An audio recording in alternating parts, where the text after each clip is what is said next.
오늘 말씀은 느헤미야 9장 1절에서 10절 말씀입니다.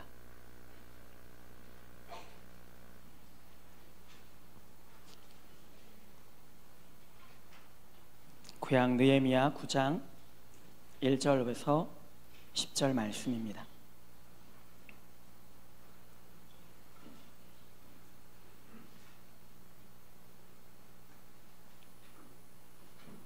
다 찾으셨으면 한 절씩 교독하겠습니다. 그달 29날에 이스라엘 자손이 다 모여 금식하며 굵은 베옷을 입고 티끌을 무릅쓰며 모든 이방 사람들과 절교하며 서서 자기 죄와 조상들의 허물을 자백하고 이날에 낮 4분의 1은 그 자리에 서서 그들의 하나님 여호와의 율법책을 낭독하고 낮 4분의 1은 죄를 자복하며 그들의 하나님 여호와께 경배하는데 레위 사람 예수아와 바니와 감미엘과 스바냐와 분니와 세레바와 바니와 그나니는 단에 올라서서 큰 소리로 그들의 하나님 여호와께 부르짖고 또 레위 사람 예수아와 간미엘과 바니와 하삼느야와 세레비아와 호디야와 스바냐와 브다히아는 이르기를 너희 무리는 마땅히 일어나 영원부터 영원까지 계신 너희 하나님 여호와를 송축할지어다. 주여 주의 영화로운 이름을 송축하올 것은 주의 이름이 존귀하여 모든 송축이나 찬양에서 뛰어남이니이다. 오직 주는 여호와시라. 하늘과 하늘들의 하늘과 1월 성신과 땅과 땅 위의 만물과 바다와 그 가운데 모든 것을 지으시고 다 보존하시오니 모든 천군이 주께 경배하나이다.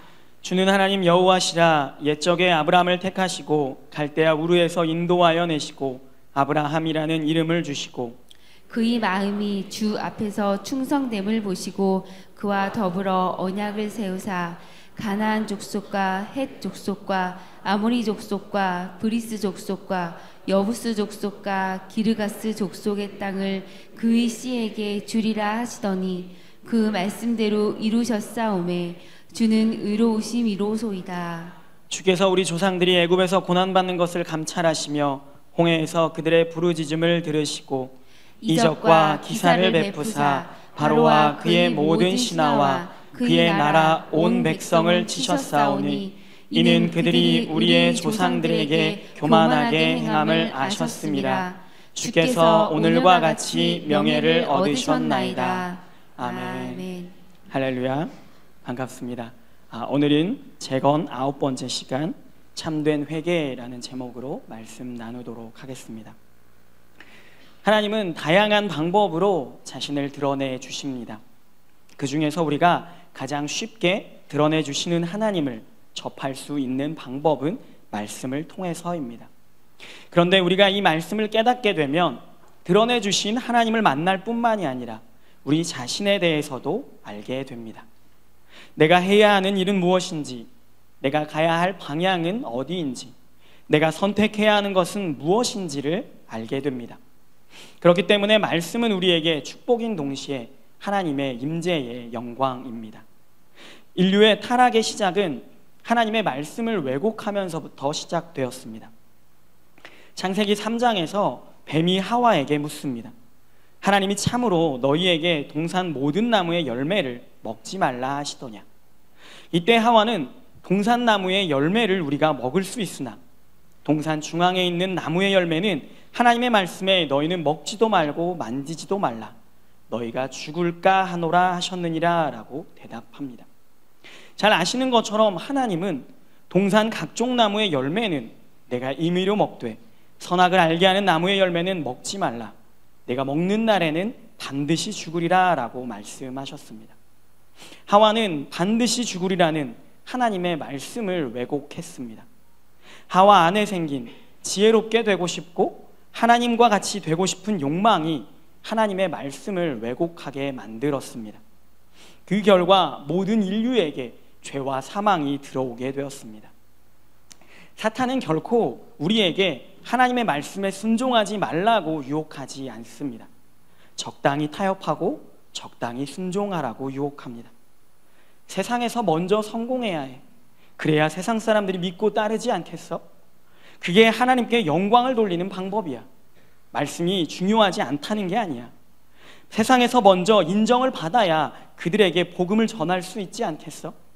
그러기 위해서는 그들의 가치관과 삶의 방식을 따라야만 해. 그리고 성공해. 그러면 그들도 자연스럽게 하나님을 믿게 되어 있어 라고 유혹합니다. 그리고 말씀을 대함에 있어서 이론적으로 납득할 만한 설명이 가능한지, 이성적으로 냉철하게 판단할 만한 근거가 있는지, 과학적으로 분석했을 때 정확성이나 타당성이 있는지, 그러한 기준을 가지고 성경을 보도록 유혹합니다.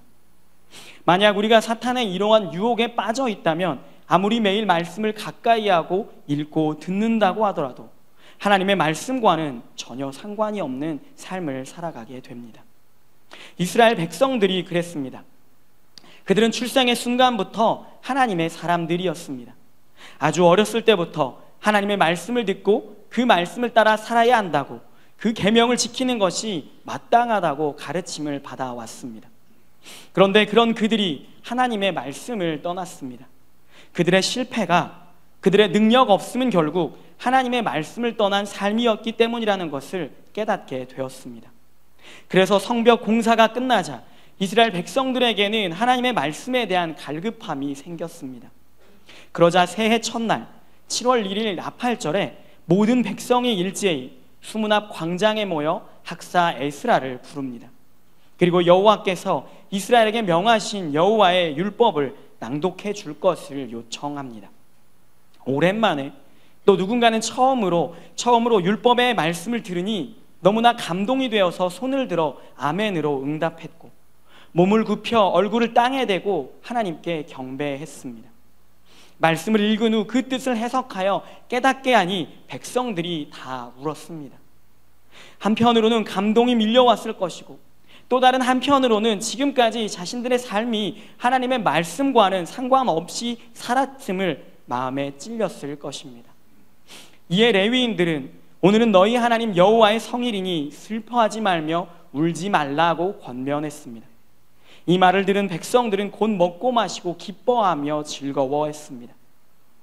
그리고 이튿날에도 말씀을 들었습니다. 거기에는 7째 달 절기에 초막에서 거해야 한다는 말씀이 있었습니다. 그래서 일주일 동안 초막절을 지켰습니다. 절기를 지키는 동안에는 계속해서 하나님의 말씀을 들었습니다. 그리고 8일째에는 규례를 따라 성회로 모였습니다. 그만큼 이스라엘 백성들은 말씀에 대한 갈급함이 있었습니다.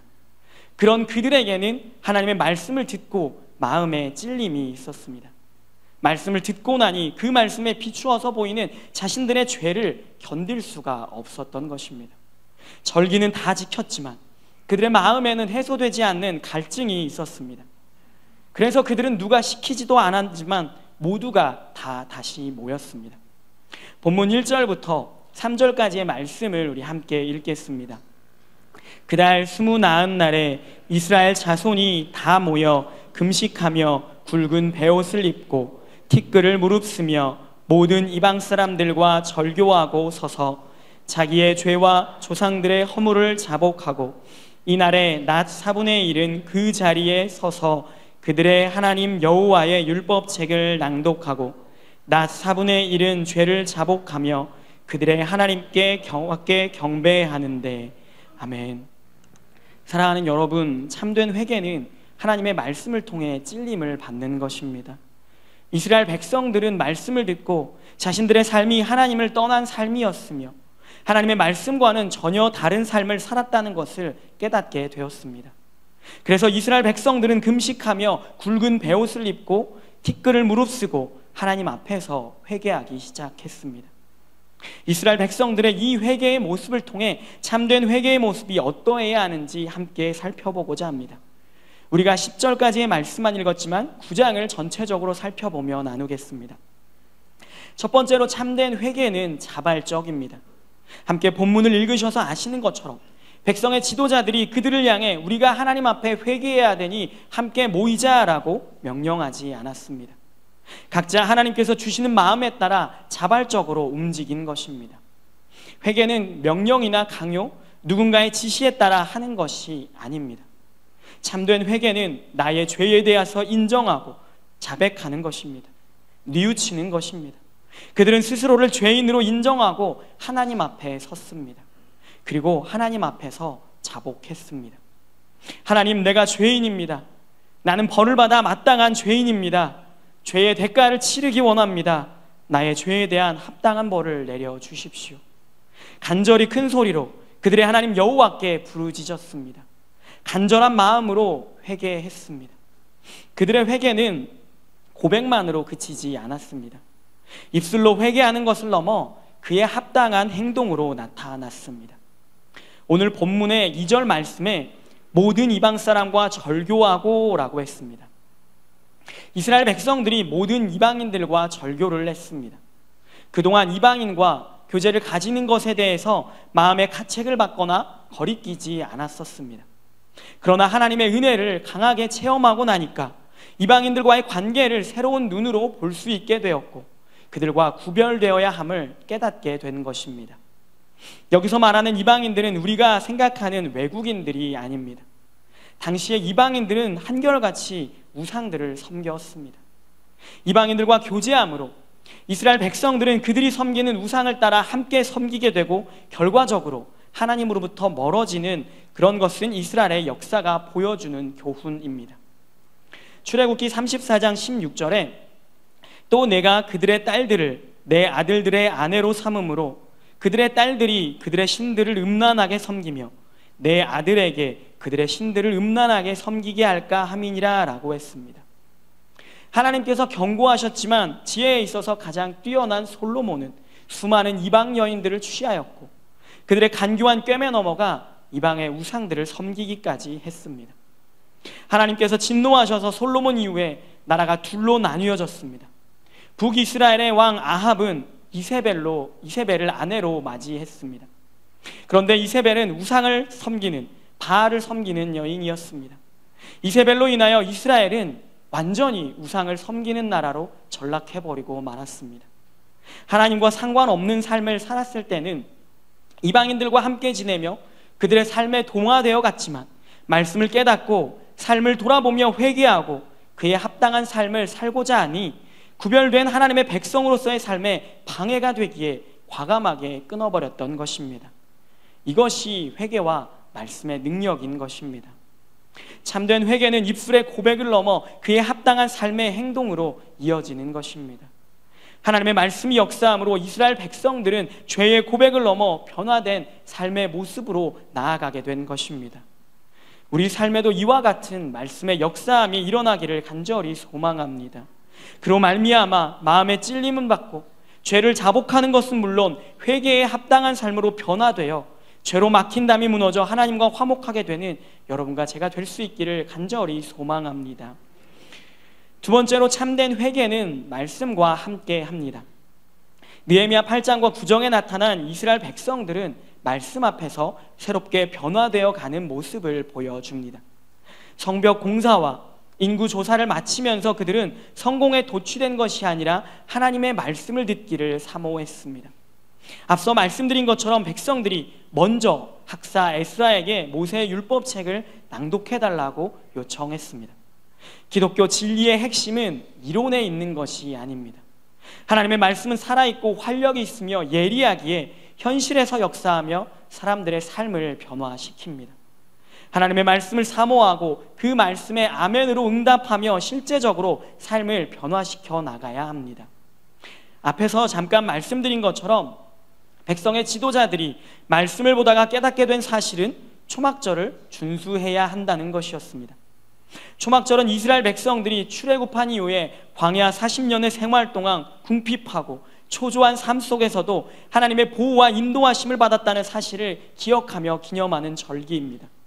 말씀을 깨달은 지도자들은 백성에게 말씀의 의미를 전달했고 이에 모든 백성들은 말씀에 순종하여 행동으로 옮겼습니다. 백성들은 나뭇가지를 가져다가 지붕 위, 뜰 안, 성전뜰, 수문 광장, 에브라임문 광장에 초막을 세우고 초막절을 말씀대로 지켰습니다.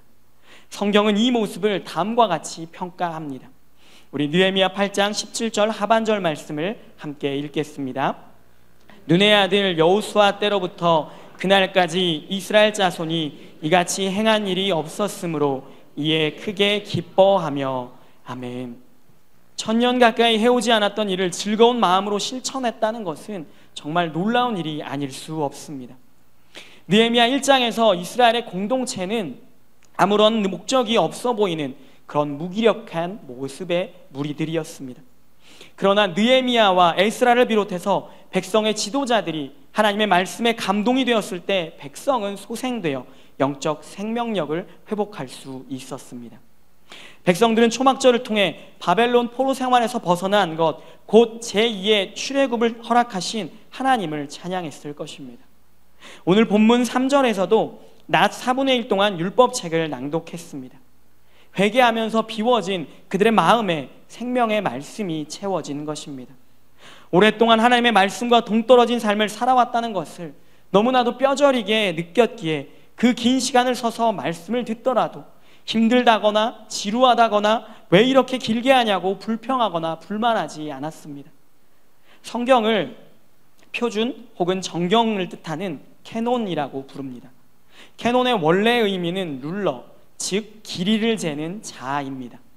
이스라엘 백성들이 말씀에 자신들의 삶을 비추어 보니 초막절을 제대로 지키지 않은 것을 깨닫게 되었습니다. 마찬가지로 말씀의 잣대에 우리의 삶의 모습을 비추어 보며 허물된 모습을 고쳐야 합니다. 참된 회개는 하나님의 말씀 안에 거할 때 시작되는 것입니다. 우리 시편 119편 92절과 93절 말씀을 함께 읽겠습니다. 주의 법이 나의 즐거움이 되지 아니하였더라면 내가 내 고난 중에 멸망하였으리이다. 내가 주의 법도들을 영원히 잊지 아니하오니 주께서 이것들 때문에 나를 살게 하심이니이다. 아멘. 말씀을 통하여 주님과 인격적인 교제가 이루어질 때 우리는 진정으로 회개하고 삶의 참된 변화를 경험하게 됩니다. 이스라엘 백성들은 그저 감정에 따라 회개하지 않았습니다. 말씀을 따라서 회개했습니다. 말씀에 비추어 그렇지 못했던 자신들의 모습을 뒤돌아보며 고쳐 회개한 것입니다. 사랑하는 여러분, 우리들의 회개의 모습은 어떻습니까?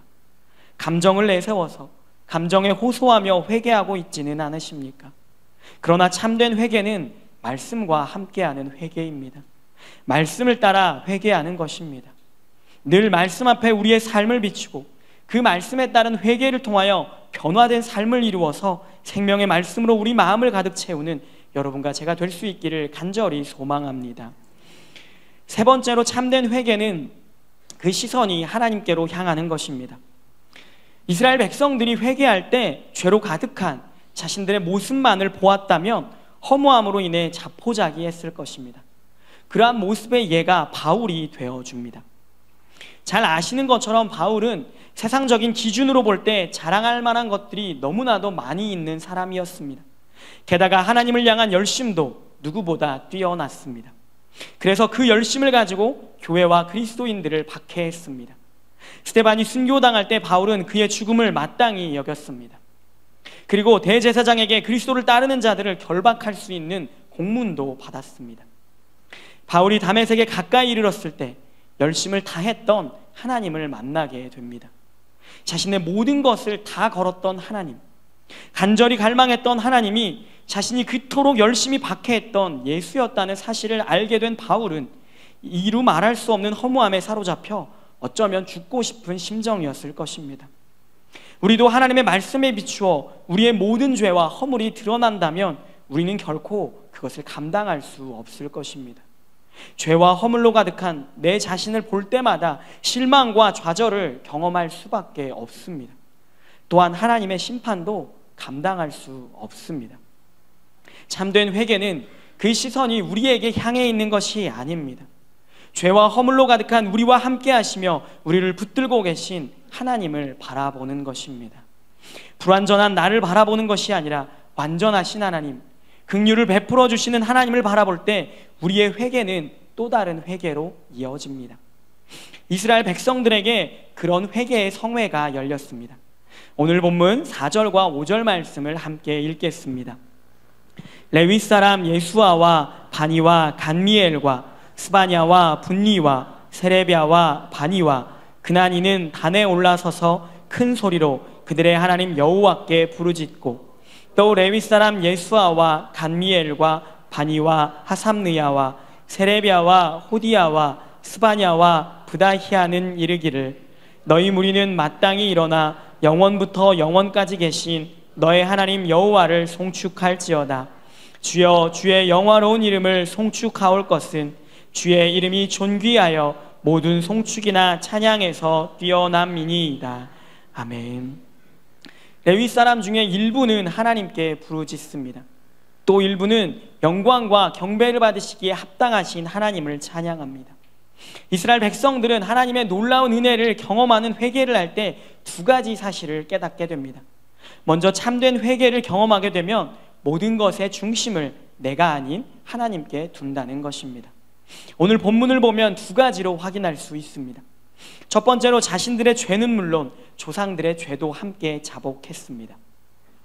보통의 경우 조상들의 죄를 언급할 때에는 현재 자신의 모습에서 허물이라든지 죄에 대하여서 변명하기 위해서 사용합니다. 즉 자기 방어를 위한 수단이지 그것을 덮어주기 위함이 아닌 경우를 보게 됩니다. 그런데 이스라엘 백성들은 조상들의 죄를 자신들의 죄로 여기고 그 죄까지 함께 자복하며 회개했습니다. 본문 6절 말씀부터 우리가 읽지 않았지만 마지막 38절에 이르기까지 그들은 우리가 하나님 앞에 우리의 죄라고 표현하며 조상들의 죄를 구분하지 않고 함께 죄 용서함을 구했습니다. 이러한 모습은 자신을 부인하는 자기중심적인 신앙에서 벗어나 하나님 중심으로 바라보았기에 할 수 있었던 죄사함을 구하는 고백이었습니다. 우리 역시 마찬가지입니다. 참된 회개를 경험하게 되면 자기중심적인 신앙에서 벗어나 하나님 중심의 신앙으로 바뀌게 되는 것입니다. 두 번째는 6절부터 마지막 3절, 38절까지 해서 계속 반복해서 나오는 단어가 주, 주의, 주께서와 같이 하나님을 칭하는 단어들을 사용하는 것을 볼 수가 있습니다. 모든 것을 하나님께서 하셨음을 인정한 것입니다. 창조하신 분도 주님이시고 아브라함을 부르신 분도 주님이시며 애굽으로부터 인도해내신 분도 주님이심을 고백합니다. 이스라엘의 모든 역사 가운데 하나님께서 개입하시고 모든 것을 이루셨음을 믿음으로 고백하고 있는 것입니다. 지나고 보니 모든 것들이 하나님의 은혜가 아니고서는 설명이 되지 않음을 깨닫게 된 것입니다. 본문 6절 말씀에 오직 주는 여호와시라 하늘과 하늘들의 하늘과 일월 성신과 땅과 땅 위의 만물과 바다와 그 가운데 모든 것을 지으시고 다 보존하시오니 모든 천군이 주께 경배하나이다 라고 했습니다. 여기서 모든 것을 지으시고 다 보존하시오니 라고 했던 이 표현은 구약을 통틀어서 이 구절에서만 사용하고 있습니다. 창조주 하나님께서 천지 만물을 창조하신 이후에 그냥 내버려 두신 것이 아니라는 것입니다. 보존이라는 단어의 원어에는 살게 하다, 생명을 주다, 소성시키다 라는 의미가 있습니다. 백성들이 회개한 이후에 하나님께서 모든 것 가운데 계시다는 것을 깨달은 것입니다. 그래서 하나님께서 자신들의 삶 속에 충만하게 임재하고 계심을 경험한 후에 이렇게 고백한 것입니다. 사랑하는 여러분, 하나님은 우리를 내버려 두시는 분이 아니십니다. 하나님은 한순간도 우리를 내버려 두지 않으시고 우리 온 삶 가운데 내주하시며 우리가 하나님 앞에서 살아갈 수 있도록 인도해 주시는 분이십니다. 이 하나님을 신뢰하며 그 인도하심을 따라 살아가는 여러분과 제가 되기를 간절히 소망합니다. 백성들은 영광을 받으시기에 합당하신 하나님, 모든 것 가운데 계신 하나님을 찬양했습니다. 또한 그 하나님께서 어떻게 자기 민족을 부르셨으며 어떻게 함께해 주셨는지를 고백합니다. 오늘 본문 7절과 8절에 보면 세상의 기준과 하나님의 기준이 다르다는 것을 확인할 수 있습니다. 세상은 사랑하는 사람을 선택합니다. 그러나 하나님은 택하신 사람을 사랑해 주십니다. 그리고 그 택하신 사람을 사랑할 만한 사람으로, 사랑받을 만한 사람으로 변화시켜 주십니다. 아브라함을 선택하시고 조건이 없는 사랑으로 사랑하시며 언약을 주시고 그 언약에 합당한 자로 변화시켜 주십니다. 하나님은 그의 이름을 아브람에서 아브라함으로 바꾸어 주셨습니다. 이처럼 개인의 삶의 속에서 임재하셔서 세밀하게 간섭하시며 섭리하시는 하나님을 고백하고 있는 것입니다. 이것이 말씀을 통한 회개의 능력입니다. 사랑하는 여러분, 우리의 삶은 나로부터 시작하는 것이 아니라 하나님으로부터 시작하는 것입니다. 우리의 과거와 현재와 미래 역시 하나님의 임재로만 설명이 될 수 있습니다. 우리가 하나님을 경험했다면 우리의 과거를 하나님의 말씀으로 설명드릴 수 있어야 합니다. 그럴 때 우리 삶에 묶여있는 것들이, 억누르고 있는 모든 억압과 두려움과 좌절이 우리에게서 떠나가게 되는 것입니다. 내 인생은 도대체 왜 이러는 거지? 왜 이런 어려움들만 찾아오는 거지? 왜 우리 민족이 멸망당할 수밖에 없었지? 이스라엘 백성들은 참된 회개 중에 말씀을 통하여 이 모든 것들을 다 깨닫게 되었습니다. 하나님께서 그들 가운데 임재하셨고 그들과 동행하시며 세밀하게 역사하시고 그들을 이끄신 것을 깨닫고 고백하게 된 것입니다. 우리 9절부터 15절까지의 말씀을 함께 읽겠습니다. 주께서 우리 조상들이 애굽에서 고난받는 것을 감찰하시며 홍해에서 그들의 부르짖음을 들으시고 이적과 기사를 베푸사 바로와 그의 모든 신하와 그의 나라 온 백성을 치셨사오니 이는 그들이 우리의 조상들에게 교만하게 행함을 아셨음이라. 주께서 오늘과 같이 명예를 얻으셨나이다.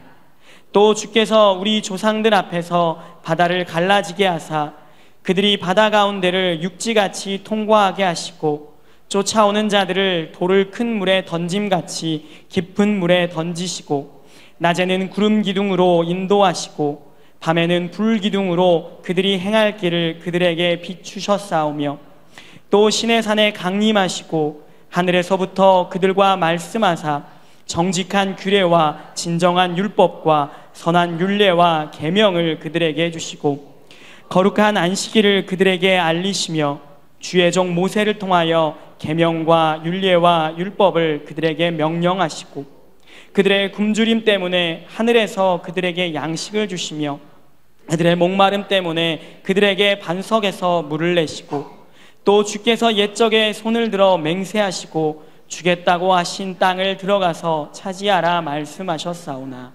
아멘. 하나님은 하나님의 계획대로 이스라엘 백성들을 이끄실 때만 그들과 함께 하신 것이 아닙니다. 우리가 하나님 보시기에 합당하며 하나님께 순종할 때만 하나님께서 우리 가운데 역사하시는 것이 아닙니다. 하나님은 이스라엘 백성들이 교만하고 목을 곧게 하며 패역하여 하나님을 떠났음에도 어떻게 그들과 함께 하셨는지 보여주시고 가르쳐 주심으로 깨닫게 하셨습니다. 16절 이하에는 그들의 교만과 패역한 모습을 기록하고 있습니다. 출애굽기 32장에 금송아지 사건도 기록하고 있는데 그들은 금으로 송아지 형상을 만들고 이는 너희를 애굽 땅에서 인도하여 낸 너희의 신이로다 라고 했습니다. 하나님을 형상화한 것까지 모자라서 동물 취급을 하며 하나님을 모욕했습니다. 그럼에도 하나님은 그들을 긍휼히 여기사 용서하시고 계속해서 인도하시며 채우시고 끝까지 그들을 포기하지 않으시며 함께해 주셨습니다. 이스라엘 백성들이 그 은혜와 사랑을 느끼고 깨닫게 된 것입니다. 사랑하는 여러분, 회개는 비록 내가 하나님을 버렸지만 그럼에도 하나님은 결코 나를 버리지 않으신다는 것을 깨닫는 것입니다. 그 측량할 수조차 없는 은혜와 사랑에 감사하고 감격하여 다시 하나님께로 돌아가고 결단하며 나를 산제물로 기꺼이 드리는 것, 이것이 참된 회개입니다. 우리 삶에 재건되어야 하는 그것, 바로 이 참된 회개입니다. 재건된 참된 회개를 통하여 돌아서서 멀어진 우리의 삶을 다시 주께로 향해 무너진 하나님과의 관계가 회복하게 되는 여러분과 제가 될 수 있기를 간절히 소망합니다. 함께 기도하겠습니다. 참 좋으신 하나님, 죄로 죽을 수밖에 없는 저희들을 구원해 주시고 구원 이후에도 우리 삶 속에 내주하시고 역사하시며 인도하시는 우리를 향한 그 한없는 은혜와 사랑에 감사드립니다. 그러나 여전히 죄의 유혹에 빠져 하나님을 멀리하며 내가 내 삶의 주인이 되어 내 생각과 원하는 대로 살아가는 저희들의 연약함을 긍휼히 여겨 주시옵소서. 우리 안에 참된 회개가 재건되게 하여 주시옵소서. 어떠한 상황 속에서도 우리의 시선은 하나님께로만 향하며 늘 말씀에 비추어 우리 자신을 돌아보아 내 삶의 중심이 하나님인 삶, 주의 주권을 인정함으로 온 삶을 주인 되신 주님께 내어드리는 삶, 변치 않은 하나님의 사랑을 확신하며 요동하지 않는 믿음의 삶을 살아가는 저희 되도록 인도하여 주시옵소서. 감사드리며 예수님의 이름으로 기도합니다. 아멘.